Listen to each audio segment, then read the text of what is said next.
Study जी के channel पे SSC MTS के लिए दोस्तों लगातार जिनका भी अभी तक पेपर नहीं हुआ है उनके लिए टॉप 20 क्वेश्चंस की जीके जीएस की सीरीज के माध्यम से अभी तक के जो भी पूछे गए क्वेश्चंस हैं एसएससी के एग्ज़ाम्स में उन सभी को दोस्तों सॉल्व कराया जा रहा है, जिससे आप एक बेहतर स्कोर कर पाएँ अपने एग्ज़ाम में। आपको एक दोस्तों अनुमान लग सके कि किस प्रकार के क्वेश्चन आपके एग्ज़ाम में पूछे जाने हैं। तो दोस्तों बहुत कम समय है और ऐसे समय में केवल आप अपने नोट से रिवीजन और प्रैक्टिस के द्वारा ही एक अच्छा स्कोर कर पाएंगे और अपना सिलेक्शन सुनिश्चित कर पाएंगे इस एग्ज़ाम में, क्योंकि बहुत सारा समय आपके पास नहीं है जो आप ढेर सारी पढ़ाई कर सकें। तो इतने कीमती समय में आपको बहुत ही सटीक रणनीति के साथ चलना होगा जिससे कि आपका सिलेक्शन हो सके।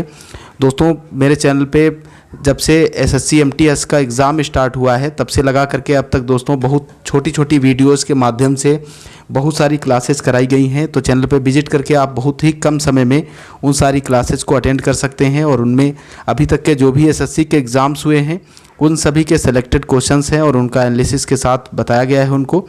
तो बहुत ही कम समय में आप एक सटीक दोस्तों तैयारी कर सकेंगे और एक बेहतर स्कोर अपना एग्ज़ाम में कर पाएंगे। तो दोस्तों आप ज़रूर देखिएगा उन सारी वीडियोस को। आइए चलते हैं आज की क्लास की ओर बिना किसी देरी के। दोस्तों आगे बढ़ने से पहले आपको बता दें ये चैनल आपका है दोस्तों, और जो भी आगामी एग्ज़ाम्स अन्य भी एग्ज़ाम्स आएंगे उसके लिए आपको तैयारी कराई जाएगी बिल्कुल फ्री में और बहुत ही सटीक दोस्तों कंटेंट के साथ। तो अभी तक आप इस चैनल से नहीं जुड़े हैं तो चैनल को सब्सक्राइब करके चैनल से ज़रूर जुड़ें, ताकि दोस्तों आगामी भी आप जो भी वीडियोज़ आएँ यहाँ से चैनल से उसका लाभ उठा सकें। तो आइए चलते हैं दोस्तों आज की क्लास की ओर। आज का पहला प्रश्न आपके सामने है, द फ्यूचर ऑफ इंडिया नामक पुस्तक के लेखक कौन हैं? Bimal Jalan, Deepak Chopra, Amitabh Ghosh, N K. Singh. The future of India नामक पुस्तक दोस्तों किसके द्वारा लिखी गई है? बिमल जालान के द्वारा लिखित पुस्तक है। ऑप्शन ए इसका बिल्कुल राइट हो जाएगा। इंपॉर्टेंट पॉइंट्स देखिएगा दोस्तों, द फ्यूचर ऑफ इंडिया पुस्तक के लेखक बिमल जालान हैं। बिमल जालान भूतपूर्व राज्यसभा सांसद रह चुके हैं और दोस्तों आरबीआई के गवर्नर भी रह चुके हैं बिमल जालान। ये उनका कार्यकाल दिया है दोस्तों 22/11/1997 से 6/9/2023 3 तक दोस्तों ये भारतीय रिजर्व बैंक के गवर्नर भी रहे हैं। अगला क्वेश्चन देखिएगा, किन 4 देशों को एशियन टाइगर कहा जाता है? तो 4 दोस्तों इनमें से ऐसे देश हैं जिनको एशियन टाइगर के नाम से जाना जाता है। तो वो 4 देश कौन कौन से हैं दोस्तों? हांगकांग हो गया, और दोस्तों हांगकांग के अलावा सिंगापुर, दक्षिण कोरिया और ताइवान। इन 4 देशों के समूह को दोस्तों एशियन टाइगर्स के नाम से जाना जाता है, क्योंकि ये दोस्तों बहुत ही पहले विकसित हो चुके थे। अगला क्वेश्चन देखते हैं। अगले क्वेश्चन बढ़ने से पहले इंपॉर्टेंट पॉइंट्स देखिएगा दोस्तों, 4 एशियाई चीते या एशियाई ड्रैगन एशिया की 4 अति विकसित अर्थव्यवस्थाएं हैं जो है, जिनमें है दोस्तों ताइवान, दक्षिण कोरिया, सिंगापुर, हांगकांग। ये 4 ऐसे क्षेत्र हैं जो एशिया के प्रथम औद्योगिक क्षेत्र में से एक थे, जिन्होंने आरंभिक 1960 से लगा करके 1990 तक के दशक में अभूतपूर्व प्रगति की थी। तो ये दोस्तों कुछ जानकारी है। अगला क्वेश्चन देखिएगा, हेलीकॉप्टर का आविष्कार किसने किया था? तो हेलीकॉप्टर का आविष्कार दोस्तों किसके द्वारा किया गया था? सिकोर्स्की के द्वारा दोस्तों किया गया था। ऑप्शन बी इसका बिल्कुल राइट हो जाएगा। इंपॉर्टेंट पॉइंट्स में देखिएगा, इगोर इवानोविच सिकोर्स्की रूस में इनका जन्म हुआ था और दोस्तों जो अमेरिकी विमानन क्षेत्र में अग्रणी था। रूस में दोस्तों इनका जन्म होता है और इन्होंने दोस्तों हेलीकॉप्टर का आविष्कार किया। इनका नाम आप ज़रूर याद रखिएगा, सिकोर्स्की। अगला क्वेश्चन देखिएगा, ड्वेन ब्रावो के साथ आईपीएल में संयुक्त रूप से सबसे ज़्यादा विकेट लेने वाले गेंदबाज कौन बने हैं? रविंद्र जडेजा, सुनील नरेन, पीयूष चावला, युजवेंद्र चहल। तो ड्वेन ब्रावो के दोस्तों अलावा जो सबसे ज़्यादा आईपीएल में विकेट लेने वाले गेंदबाज बने हैं वो बने हैं दोस्तों युजवेंद्र सिंह चहल। ऑप्शन डी इसका बिल्कुल राइट हो जाएगा। इंपॉर्टेंट पॉइंट्स में देखेगा, राजस्थान रॉयल्स के स्पिनर युजवेंद्र सिंह चहल ने इतिहास रचते हुए आईपीएल में सर्वाधिक विकेट लेने का रिकॉर्ड बनाकर दोस्तों किसकी बराबरी की है? ड्वेन ब्रावो की। अब वह संयुक्त रूप से ड्वेन ब्रावो के साथ सबसे अधिक विकेट लेने वाले गेंदबाज बन गए हैं। तो ये इंपॉर्टेंट पॉइंट्स है। अगला क्वेश्चन देखिएगा, अपने प्राकृतिक परिवेश में वन्य जीवन के लिए कानूनी तौर पर आरक्षित क्षेत्र को क्या कहा जाता है? तो ऐसे क्षेत्र को दोस्तों जो वन्य जीवों के लिए कानूनी तौर पर आरक्षित क्षेत्र होते हैं उनको बायोस्फीयर रिजर्व के नाम से जाना जाता है। ऑप्शन ए इसका बिल्कुल करेक्ट हो जाएगा। वन्य जीव संरक्षण अधिनियम दोस्तों कब आता है? ये आता है 1972 में। इसे भी आप याद रखिएगा, कई बार पूछा जा चुका है और इसके तहत दोस्तों संरक्षित क्षेत्र को तैयार किया गया है। अगला पॉइंट है दोस्तों, जिनमें देश भर में राष्ट्रीय उद्यानों, अभ्यारण्यों, महत्वपूर्ण वन्य जीवों के आवास शामिल हैं। और दोस्तों इसमें बायोस्फीयर की बात की जा रही है, इसमें राष्ट्रीय उद्यान, अभ्यारण्य और महत्वपूर्ण वन्य जीव आवास शामिल हैं ताकि वन्य जीव और उनके निवास सुरक्षित हो सकें। तो ये इंपॉर्टेंट पॉइंट्स है दोस्तों। अगला क्वेश्चन देखिएगा, वह राज्य जहां सुल्तानपुर पश्चिम बिहार स्थित है। तो इसके ऑप्शंस रॉन्ग हैं दोस्तों, लेकिन इसका आंसर आपको बता दें दोस्तों, वह राज्य जहां सुल्तानपुर पश्चिम बिहार स्थित है तो वो है दोस्तों हरियाणा। हरियाणा इसका करेक्ट आंसर होगा, तो आप सही कर लीजिएगा। हरियाणा में दोस्तों सुल्तानपुर और कालेश्वर जो दोस्तों वन्य जीव अभ्यारण्य है वो भी दोस्तों कहाँ पे है? हरियाणा में ही स्थित है। तो ये दोनों आप याद रखिएगा, कई बार पूछे गए हैं। इंपॉर्टेंट पॉइंट्स में दोस्तों देखिएगा, सुल्तानपुर पक्षी अभ्यारण्य गुड़गांव में स्थित एक बहुत लोकप्रिय राष्ट्रीय उद्यान है। ये दोस्तों बहुत ही लोकप्रिय राष्ट्रीय उद्यान है दोनों, सुल्तानपुर और कालेश्वर। उद्यान में बने टूरिस्ट कॉम्प्लेक्स में सभी आधुनिक सुविधाओं एवं रेस्तरां और एक बार से सुसज्जित सुरुचिपूर्ण कमरे हैं। इसमें बहुत ही अच्छी दोस्तों व्यवस्था है जिसके बारे में इस पॉइंट में बताया गया है। अगला क्वेश्चन देखिएगा, डचों को भारतीय व्यापार से अलग करने में कौन सफल रहे? फ्रेंच, पुर्तगाली, अंग्रेज, स्वीडिश। तो इसमें दोस्तों सफल रहे थे अंग्रेज। ऑप्शन सी इसका बिल्कुल राइट हो जाएगा। इंपॉर्टेंट पॉइंट्स में देखिएगा, 1759 में दोस्तों वेदरा का युद्ध होता है। कौन सा युद्ध होता है दोस्तों? वेदरा का युद्ध होता है, जिसमें दोस्तों जो डच थे वो हार जाते हैं और अंग्रेज़ों की यहाँ पे जीत होती है और इसके बाद डच दोस्तों भारत से चले जाते हैं। तो ये दोस्तों इंपॉर्टेंट पॉइंट्स हैं।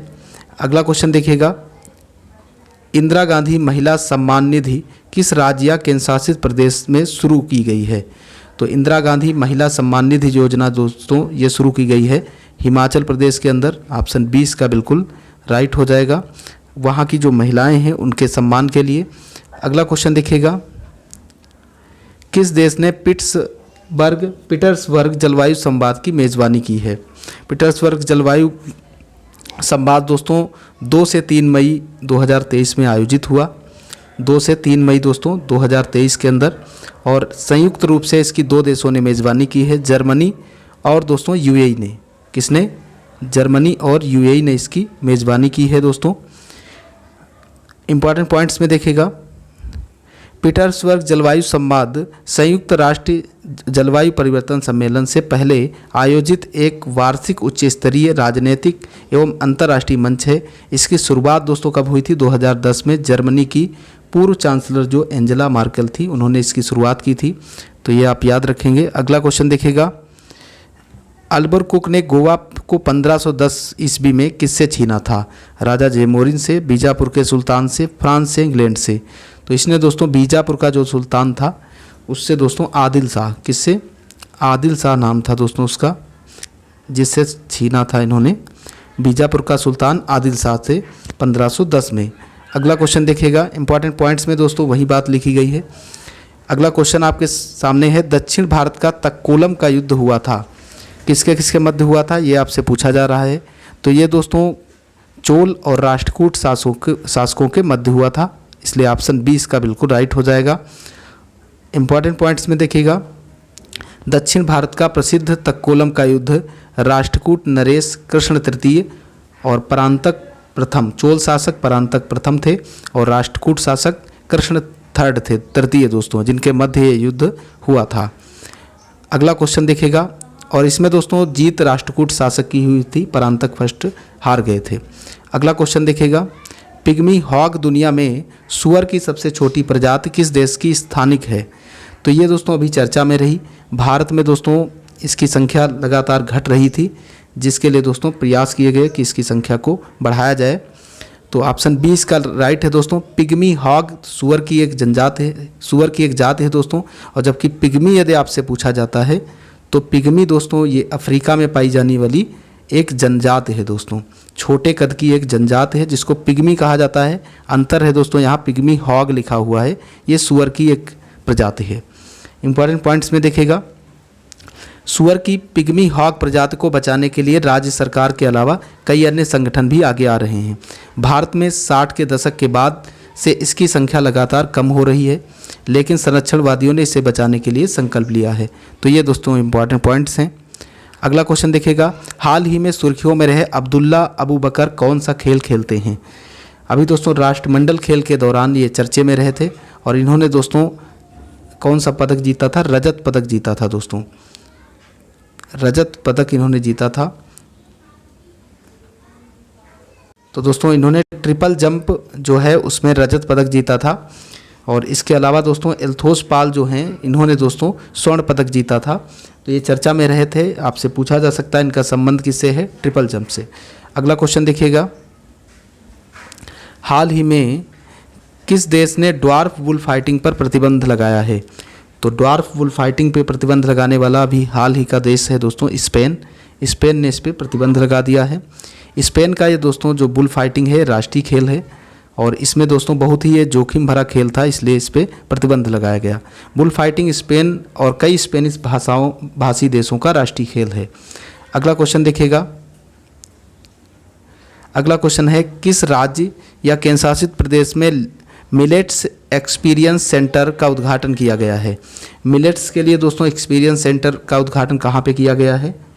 इसका उद्घाटन दोस्तों कहाँ किया गया है? नई दिल्ली के अंदर किया गया है। ऑप्शन बी इसका बिल्कुल राइट हो जाएगा। इंपॉर्टेंट पॉइंट्स में देखिएगा, कृषि मंत्री ने मिलेट्स एक्सपीरियंस सेंटर का शुभारंभ किया। कृषि मंत्री नरेंद्र सिंह तोमर ने 28 अप्रैल 2023 को नई दिल्ली के दिल्ली हाट में अपनी तरह के मिलेट्स एक्सपीरियंस सेंटर का शुभारंभ किया। नई दिल्ली का जो दिल्ली हाट है दोस्तों वहाँ पे शुभारंभ किया गया। अगला क्वेश्चन देखिएगा, पारंपरिक पशु स्वास्थ्य सेवा का वर्णन करने के लिए किस वैज्ञानिक शब्द का प्रयोग किया जाता है? तो इसके लिए दोस्तों पशु चिकित्सा दवा, ऑप्शन ए बिल्कुल इसका राइट हो जाएगा। वेटरनरी मेडिसिन शब्द का यूज किया जाता है। पशु चिकित्सा विज्ञान में दोस्तों मनुष्येतर जीवों की शारीरिक रचना हो गई, शारीरिक क्रिया हो गई, प्रकृति विज्ञान, भेषज, शल्यकर्म का दोस्तों अध्ययन होता है, ये इसकी जानकारी है। अगला क्वेश्चन देखिएगा, क्यूरी किसकी इकाई है? तो क्यूरी दोस्तों रेडियो जो सक्रियता होती है, धर्मिता होती है, उसकी इकाई है क्यूरी। इंपॉर्टेंट पॉइंट्स में देखिएगा, रेडियो सक्रियता या रेडियो धर्मिता वह प्रक्रिया होती है जिसमें एक अस्थिर परमाणु अपने नाभिक से आयनकारी विकिरण के रूप में ऊर्जा फेंकता है। इसमें दोस्तों क्या होता है, जो सक्रिय परमाणु होता है वो अपने नाभिक से आयनकारी विकिरण को दोस्तों रिफ्लेक्ट करता है, उत्सर्जित करता है। अगला क्वेश्चन देखिएगा, तेल के एक बैरल लगभग किसके बराबर होता है? तो तेल के एक बैरल में दोस्तों 159 लीटर होते हैं। ऑप्शन बी इसका बिल्कुल राइट है। एक बैरल दोस्तों 30 से 40 गैलन के बराबर होता है। 1 लीटर 0.22 गैलन के बराबर होता है। एक बैरल में 159 लीटर होते हैं। अगला क्वेश्चन देखिएगा, विश्व एथलेटिक्स दिवस कब मनाया जाता है? तो ये दोस्तों 7 मई को मनाया जाता है प्रतिवर्ष। ऑप्शन ए इसका बिल्कुल राइट हो जाएगा। पहली बार 1996 में मनाया गया था।